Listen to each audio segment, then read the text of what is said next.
మనసుకి పెట్టుకోండి, క్రైస్తవ మతం చాలా పవిత్రమైంది. లోకరక్షకుడైన ప్రభువు యొక్క ప్రవచనాలు మార్గదర్శకమైనటువంటి గొప్ప మాటలు. మీరు తెలుసుకోవాల్సిన అవసరం. 3 మాటలు ఆయన చెప్పిన మాటలు బైబిల్ అంతటికి నేను ప్రతిసారి చెప్తా ఉన్నా, మీకు నిలవని చెప్తా ఉన్నాడు. మన తోటి వారందరికీ సహాయం చేయమని చెప్తున్నాడు, సేవించమని. మన పట్ల అనుచితంగా ప్రవర్తించినప్పటికీ కూడా పశ్చాత్తాపంతో మన దరిచేరిన మనుషులను క్షమించమని చెప్తా ఉన్నాడు.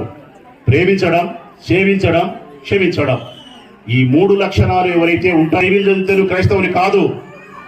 ప్రార్థనా మందిరంలో 32 సార్లు పోతే నువ్వు కాదు. క్రైస్తవ మతంలో పుట్టేనే క్రైస్తవ బిడ్డవు కాదు. నేను క్రైస్తవ మతంలో పుట్టకపోయిన ఆరాధన కలిగిన వ్యక్తిగా ఆ ప్రభు మాటల పట్ల విశ్వసించి నేను ప్రయాణం చేస్తా ఉన్నా.